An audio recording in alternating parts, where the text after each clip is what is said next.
On the morning of November 21, 2016, the police received a distressing call, a call made by Jill Walker, the mother of 16-year-old Emma Walker, who had discovered her daughter lifeless in her bedroom when she went to wake her up for school. The news of the girl's death quickly spread throughout the small town. No one could believe that the young and cheerful Emma Walker could have taken her own life in her own bedroom. The police officers who arrived at the scene immediately began their investigation, the results of which stunned and shocked everyone. Emma Walker was born on March 20, 2000, becoming a true light in her parents' lives. They loved their daughter immensely, who from a very early age displayed remarkable character traits. Emma grew up to be an exceptionally kind and compassionate girl, always ready to help those in need. From a young age, she started practicing gymnastics and dancing, which not only helped her develop physical strength and flexibility but also a sense of rhythm, grace, and discipline. Emma's appearance was truly extraordinary. Her natural beauty caught the attention of those around her, but this was far from the only thing she could boast about. Emma was not only beautiful but also smart. Her natural curiosity and desire for knowledge made her one of the top students in school. Her academic performance was always high, and teachers noted her as a diligent and attentive student. But academics weren't the only important aspect of her life. Emma had a light-hearted and friendly personality, making her very popular among her peers. Her friends genuinely loved her for her openness, support, and ability to listen. When Emma turned 14, she was in high school and decided to try something new and exciting. She applied to try out for the Central High School cheerleading team in Knoxville, even though the team usually only accepted upperclassmen. Nevertheless, due to her exceptional abilities and determination, Emma made the cut and became the first sophomore to be accepted into this prestigious team. This was a significant event that drew the attention of many. In the cheerleading team, Emma quickly established herself as one of the best. Her teammates highly valued her excellent skills, which she demonstrated at every practice and performance. Emma had extraordinary energy and charisma, making her performances vibrant and memorable. Her success in cheerleading also contributed to her growing popularity at school. Students and teachers saw her not only as a talented athlete but also as a leader capable of inspiring others to achieve great goals. When Emma turned 15, she had become very sweet, incredibly beautiful, and naturally attracted the attention of the opposite sex. At that time, she met Riley Gall, a promising football player who was 2 years older than her, and soon they began dating. Their romance started off very passionately. The young couple got along well, and Riley made a good impression on Emma's parents. He was very kind and polite toward her. They saw in him a charming young man with a likable character, who seemed to complement their daughter's bright and caring nature. At that time, Emma was in her senior year of high school and was planning to attend college as a football scholarship recipient, while Riley was already a college student. The couple was admired by those around them and enjoyed incredible popularity at school as well as on social media. The young couple posted many updates and photos expressing their affection for each other. The news of Emma's death quickly spread throughout the small town, and everyone was asking the same question: what happened, and who is responsible? When the police arrived at the scene and entered Emma Walker's bedroom, they were immediately struck by the eerie calm that pervaded the room. The focal point was her still body lying on the bed face up, as if Emma were simply sleeping. At first glance, the room did not appear suspicious, and there were no obvious signs of a struggle or violence. The initial conclusions made by the investigators were based on an external examination. Next to Emma's head on the pillow, they noticed suspicious stains that resembled traces of vomit. This immediately led them to consider the possibility of suicide, especially given that such stains are often found in cases of an overdose of sleeping pills or other potent drugs. It seemed likely that Emma might have decided to take her own life by ingesting a lethal dose of medication.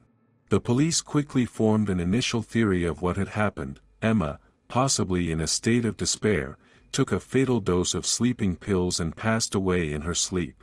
This hypothesis appeared plausible, given the circumstances in the room and the absence of obvious signs of violence. However, Despite the seemingly convincing suicide theory, experienced detectives knew not to jump to conclusions. In such cases, even the smallest details could prove crucial. They continued a thorough examination of the room, carefully inspecting every corner to ensure they didn't miss any important evidence. The more they examined, the more questions arose. The detectives were struck by the absence of vomit on other surfaces, which didn't quite fit the overdose scenario. Soon, their doubts began to grow, and they realized that the situation might be far more complex than it initially appeared. The police knew that the true cause of death might lie in details that at first glance seemed insignificant. This meticulous approach to the investigation eventually led them to a completely different version of events, casting doubt on the initial suicide assumptions and prompting them to seriously consider the possibility of a violent death. The police's attention was drawn to a small hole in the bedroom wall, which resembled a bullet hole. This discovery raised serious doubts about the initial hypothesis of suicide.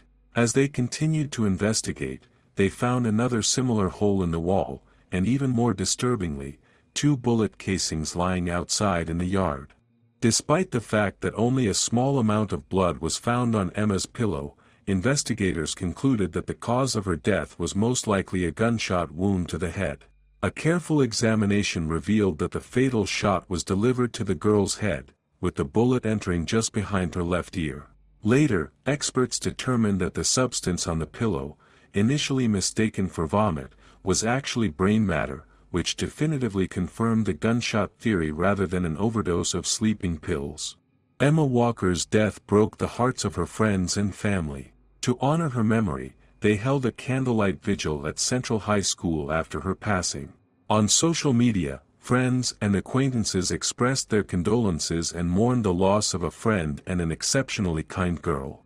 Additionally, her cheerleading teammates released balloons during a football game as a sign of respect for the young woman who had once been the brightest star on the field. While Emma's loved ones grieved her loss, the investigation was rapidly questioning everyone who might shed light on what had happened. During the investigation, detectives discovered that shortly before the tragedy, Emma had experienced frightening and inexplicable events that significantly affected her state of mind. It all began when she started receiving disturbing messages on her phone. These messages, sent by an unknown person, contained threats not only against her but also against her loved ones. Emma shared her fears with her parents, expressing concern and fear about the unknown individual who seemed to be carefully concealing their identity. These threats were serious enough to instill a real fear for her life. She couldn't understand who might be stalking her this way and what the person's intentions were. However, the ominous events didn't stop there. One evening, when Emma was returning home from school, she noticed something that made her heart freeze with terror. On a deserted street, she suddenly saw a stranger dressed entirely in black. This person was following her, clearly tracking her every step. With each passing moment, Emma felt his presence more acutely and realized that this was no mere passerby. Trying to remain calm, Emma quickened her pace, aiming to reach home as quickly as possible, where she could feel safe. However, the stranger did not lag behind. He continued to follow her, closing the distance. Panic overtook Emma when she realized that this person was clearly intent on getting closer to her. As she reached her house, she managed to rush into the garage and slammed the door shut behind her. Almost immediately after, she heard loud and furious banging on the door. The stranger was evidently trying to break in. At that moment, Emma was completely alone at home. The situation was becoming increasingly frightening, and in her panic, she grabbed her phone to message her friends in a group chat, telling them what was happening. She also knew there was no time to waste and immediately called her boyfriend, asking him to come over urgently. Emma was so shaken that her voice trembled with fear as she explained that someone was following her and trying to break into the house. Her boyfriend rushed over without delay, determined to reach her as quickly as possible and help. But by the time he arrived, the mysterious stalker was already gone.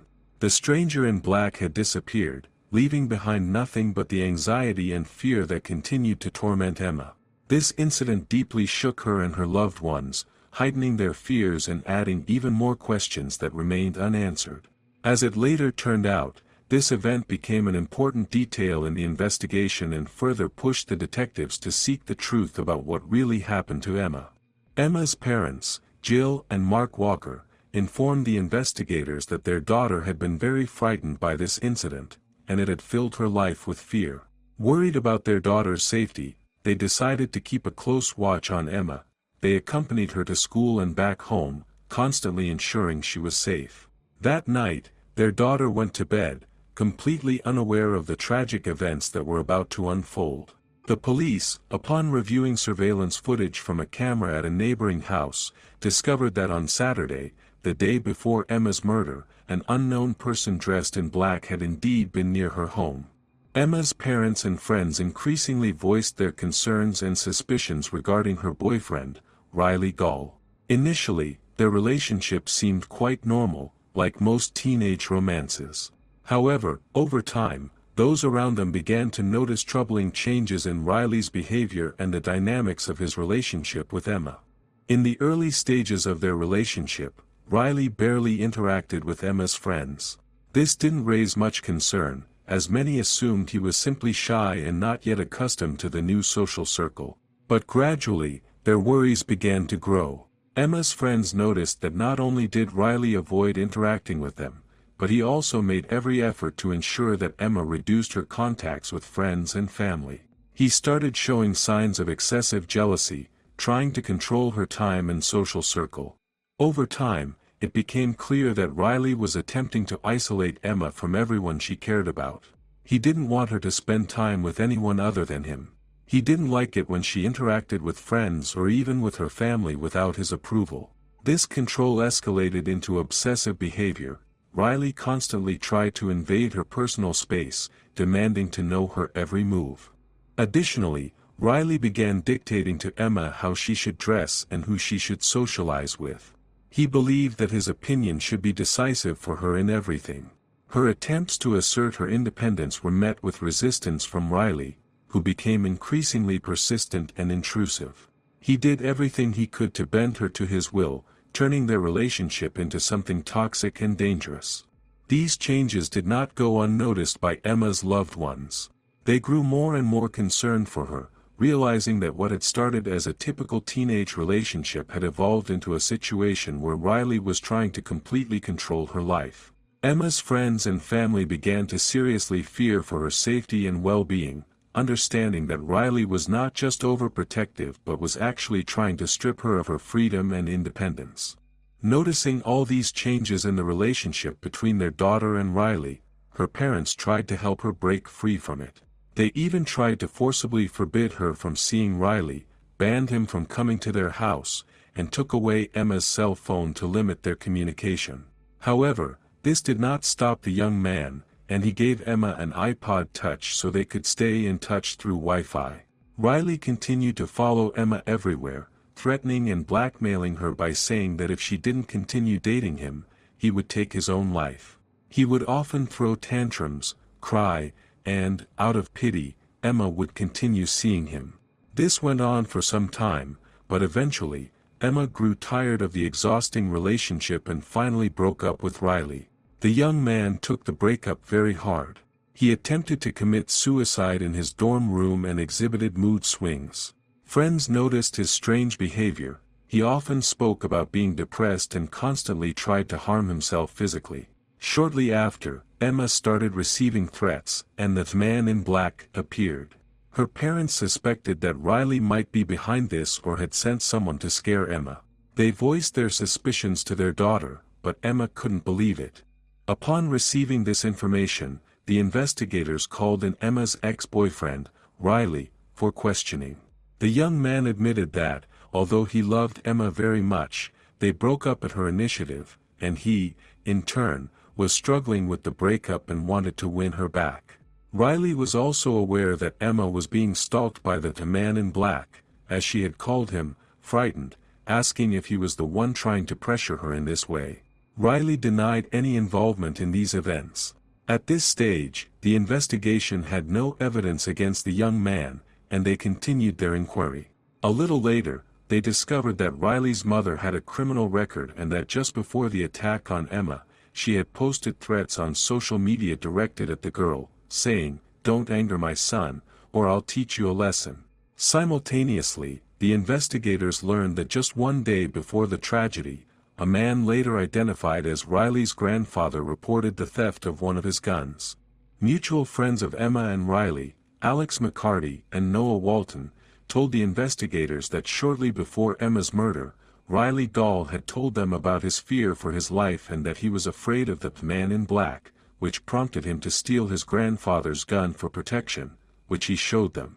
What was strange was that immediately after the girl's death, Riley was asking about how to remove fingerprints from a weapon. He claimed he was asking on behalf of his roommate, but both young men found the timing strange, so they reported it to the investigators. Riley Gall was immediately placed under surveillance, as the police were concerned that he might attempt to destroy evidence related to the crime. Detectives called Riley Gall back for further questioning and directly asked him about the stolen gun, but he denied knowing its whereabouts and insisted that he had neither shown it to Alex McCarty nor asked Noah Walton about removing fingerprints from the weapon. When the detectives asked to see his cell phone, Riley became nervous, inquired if he was a suspect, and continued to deny any involvement in Emma's death. After the interrogation, as he left the sheriff's office, Riley began texting his friends, scolding them for telling the police about the gun, and strongly urging them not to say anything more to the authorities. Riley was unaware that the police were monitoring his phone records and that Alex McCarty and Noah Walton had decided to cooperate with the investigators, as by this point, the friends had strong suspicions about Riley Gall's involvement in Emma Walker's murder. The police carefully planned a special operation in which the young men were equipped with cameras and microphones to document their interactions with Riley Gall. The two friends, along with the detectives, created a group chat to maintain constant communication during the operation. Under the pretext, Alex McCarty and Noah Walton offered to help Riley Gall dispose of the weapon. Together, they headed to the Tennessee River, where Riley intended to get rid of the gun he had used to kill Emma. Throughout their journey, Noah discreetly updated the detectives in the group chat about their movements, ensuring that the officers were aware of their location and Riley Gall's actions. At one point during their trip, they stopped for a meal at a roadside fast food restaurant, and as soon as Alex and Noah saw the weapon, they sent the detectives the code word. The police arrived just in time and arrested Riley Gall with the murder weapon in his hands. After detaining the young man, police found a gun under the passenger seat of his car, along with a pillowcase containing a black hoodie, black pants, and black sneakers, the very items worn by the man in black, whom Emma had seen. It took the investigators just over a day to conclude the investigation, and the evening after Emma's death, police arrested Riley Gall. Several months later, in January 2017, he was charged with first-degree murder, aggravated stalking, theft, tampering with evidence, threats of violence, using a firearm during a dangerous felony, and felony murder. Riley Gall was under house arrest for a year, and it wasn't until the spring of 2018 that he faced a jury trial. The trial was filled with tension and emotion as both sides presented their arguments to the jury. The prosecution worked diligently to build a compelling case against Gall, highlighting his strange behavior, the evidence found, and the testimonies of Emma Walker's friends and family. The prosecution presented a clear version of events, asserting that Riley had originally intended to kill Emma that tragic night. According to their narrative, his actions were not spontaneous, rather, he carefully planned each step of his criminal plot. The prosecutors argued that after the murder, Riley tried to make it appear as though his actions were part of an intimidation tactic, aiming to mislead the investigation and deflect suspicion from himself. The gun that Riley had secretly stolen from his grandfather became the primary piece of evidence against him. This fact was established during the investigation when it became clear that Riley had deliberately chosen a weapon to which he had personal access. However, the crucial moment in the case came with the discovery of the bullet casings in Emma's yard. These casings, along with the gun, were sent for ballistic analysis. Experts thoroughly examined them and concluded that the fatal shot that took Emma's life had been fired from this weapon. Thus, the gun and the bullet casings became key pieces of evidence that convincingly linked Riley to the crime. This evidence not only confirmed that the gun was the murder weapon but also dismantled his claim of merely trying to scare Emma, showing instead that his actions were aimed at killing her, not just intimidating her. The prosecution built its case on these facts, arguing that the murder plan was carefully devised and that Riley took all necessary steps to carry it out, later trying to cover it up with a false story. Riley, on the other hand, pleaded not guilty, and his defense team argued that he had no intent to kill the girl. The attorneys claimed that the young man did not expect the bullet to actually penetrate the wall of her house, and that his initial intention was to shoot at the wall, scare her, and then later appear at her home as the hero who would save her from the stalker. However, the judge dismissed these arguments, stating that the presence of 2 gunshots in Emma Walker's room, each fired from a different angle, did not indicate an attempt to merely frighten someone but rather pointed to a deliberate act of wrongdoing. Despite all the defense's efforts, their arguments failed to convince the jury, and ultimately, after 5 hours of deliberation, they found Riley Gall guilty on multiple counts. He was convicted of first-degree murder, stalking, theft, tampering with evidence, committing a dangerous felony, and possessing a firearm, and was sentenced to life imprisonment with the possibility of parole after a minimum of 51 years. During the sentencing hearing, Riley Gall, who had remained silent throughout the trial, finally apologized to Emma Walker's parents for causing their daughter's death.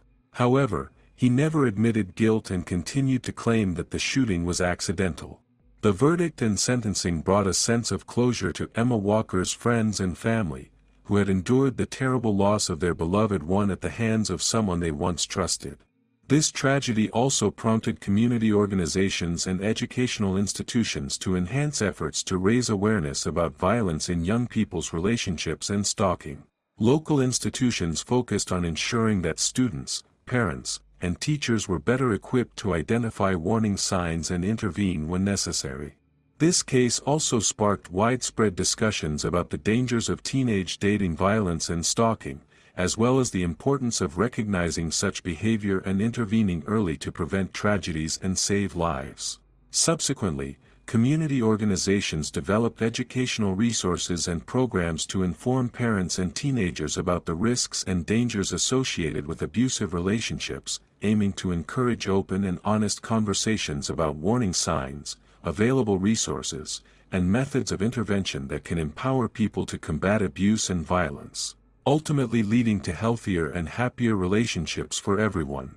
This shocking story of the brutal death of an incredibly beautiful and young girl, who was just beginning her life and career, and whose life was so unexpectedly cut short, should serve as a warning to young women about the intolerability of any form of violence in relationships. Friends, thank you for watching. Share your thoughts on this story in the comments, and don't forget to like this video if you found it interesting.